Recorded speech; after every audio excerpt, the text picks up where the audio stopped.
अस्सलामु अलैकुम। वालेकुम अस्सलाम। तुम क्या पढ़ रहे हो मेरे बच्चे? मैं नबी यूनुस की पुस्तक पढ़ रहा था। क्या ये सच है कि नबी को एक व्हेल मछली ने निगल लिया था? हाँ, ये सही है मेरे बच्चे। तो क्या नबी इसके बाद भी जीवित रहे? हाँ बिल्कुल। क्या तुम आज उनकी कहानी सुनना चाहोगे? हाँ अवश्य, मुझे सुनाइए ना बाबा।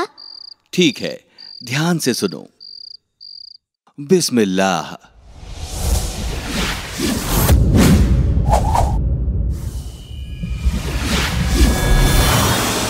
कहानी नबी यूनुस अलैहिस्सलाम की।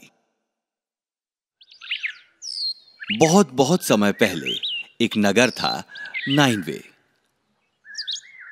वहां के लोग मूर्ति पूजक थे, जो कि लज्जा रहित जीवन जी रहे थे।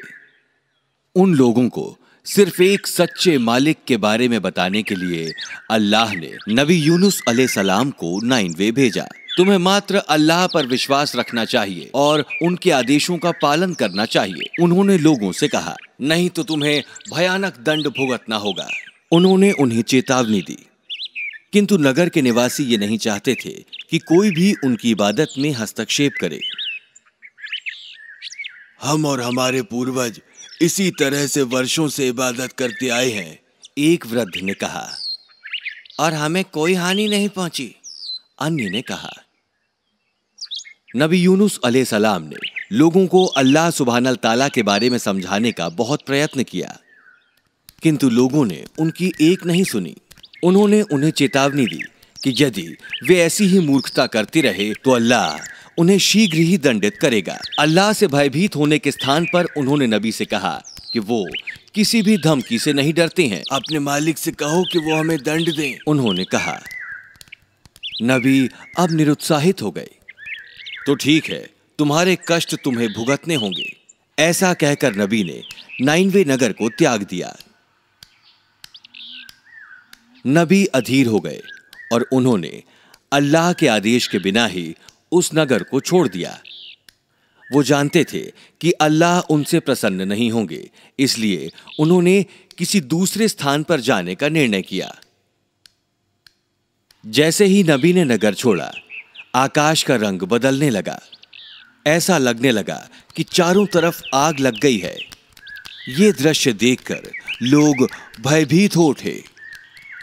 उन्हें आद, थामूद और नूह लोगों के विनाश का स्मरण हो आया। धीरे धीरे यह विश्वास उनके हृदय को भेदने लगा। नाइनवे के लोग पहाड़ की चोटी पर एकत्रित हुए और वो दया याचना के लिए अल्लाह की इबादत करने लगे। पहाड़ों पर भारी गर्जना होने लगी। नाइनवे के लोगों को अपने किए पापों का सचमुच पछतावा होने लगा। जब अल्लाह ने उनकी प्रार्थनाएं सुनी तो उन्होंने उन्हें दंडित ना करने का निर्णय लिया और उन्हें फिर एक बार अपना आशीर्वाद प्रदान किया। जब लोगों को यह लगा कि वो अब सुरक्षित हैं, उन्होंने अल्लाह से प्रार्थना की कि यूनुस अलैहिस्सलाम अब वापस लौट आए और उनका मार्गदर्शन करें। इसी बीच यूनुस अलैहिस्सलाम कुछ और यात्रियों के साथ एक जलयान में यात्रा कर रहे थे। शांत पानी में मध्यम पवन के बीच वो आनंद से यात्रा करते रहे। लेकिन जैसे ही रात आई, समंदर अनायास बदल गया। भयावह तूफान आया और ऐसा लगने लगा मानो जलयान टुकड़े टुकड़े हो जाएगा। जलयान को ऊपर नीचे करती लहरें पर्वतों सी ऊपर उठने लगी।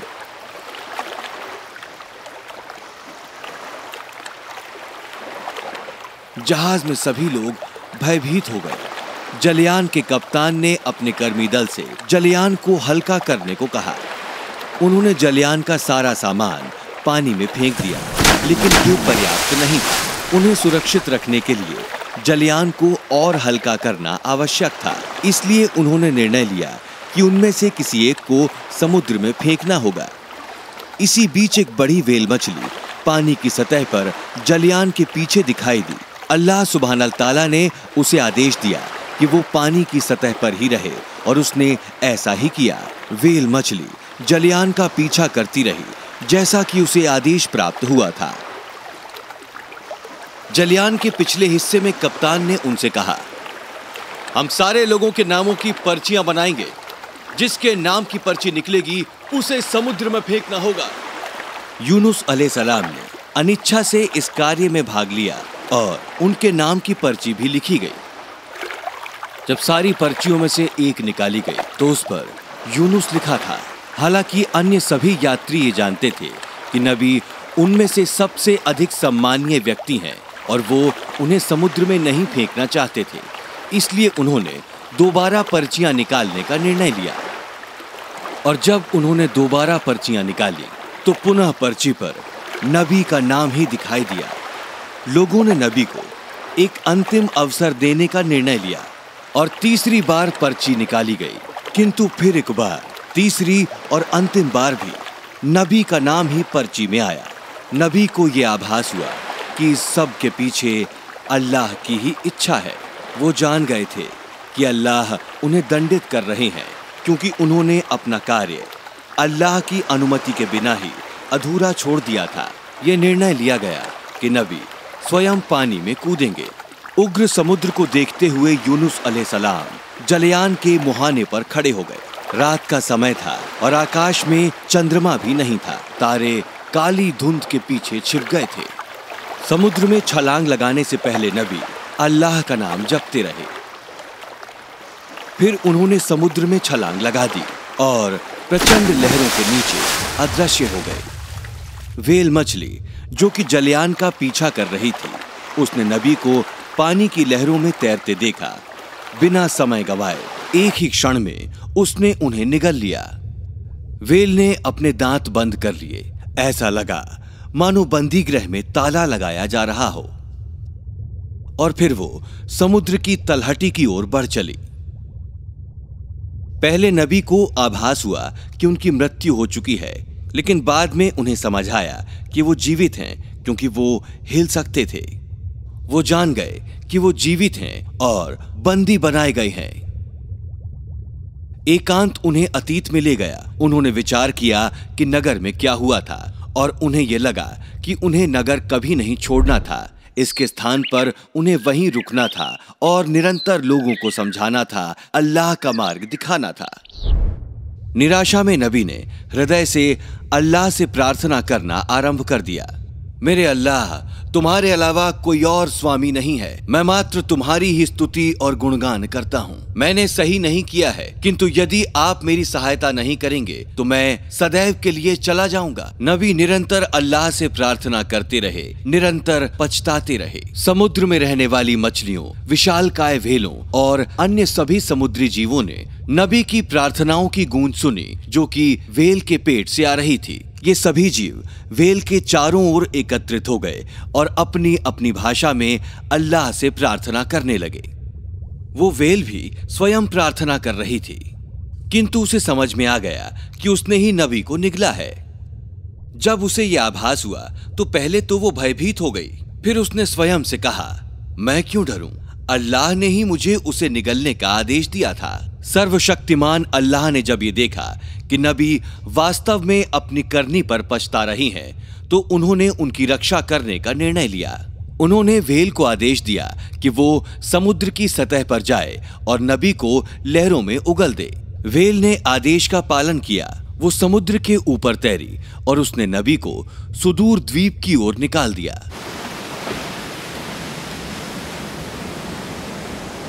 व्हेल के पेट के अंदर रहने के कारण नबी अब बहुत दुर्बल हो गए थे। उनकी त्वचा सूज गई थी और जब सूरज उगा तो उनके शरीर में जलन होने लगी। नबी के कष्ट की अब कोई सीमा न रही, किंतु वो फिर भी दर्द को सहते रहे और निरंतर अल्लाह सुब्हानल ताला से प्रार्थना करते रहे। जब नबी अल्लाह का स्मरण कर रहे थे तो अल्लाह ने उनके पीछे एक वृक्ष उगा दिया, जिसने नबी को न सिर्फ सूर्य की तप्त किरणों से बचाया, बल्कि पोषक फल भी प्रदान किए। धीरे धीरे उनकी शक्ति वापस आ गई और उन्होंने नाइनवे वापस जाने का मार्ग भी ढूंढ निकाला।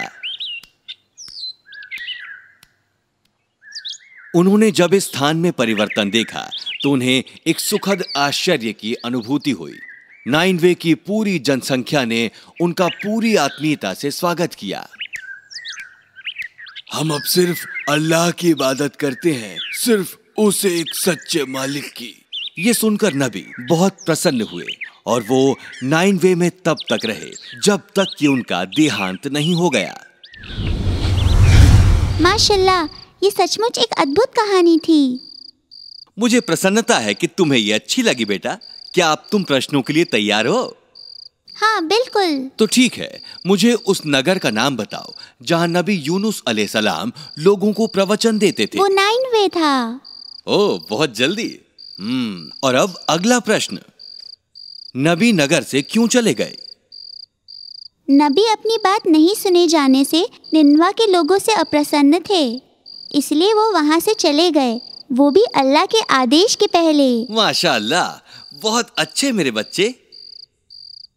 अब मुझे बताओ कि नबी ने समुद्र में छलांग क्यों लगाई? नबी जिस जलयान में यात्रा कर रहे थे वो तूफान में फंस गया, तो कप्तान और लोगों ने किसी एक को समुद्र में फेंकने का फैसला लिया जिससे कि जलयान हल्का हो सके।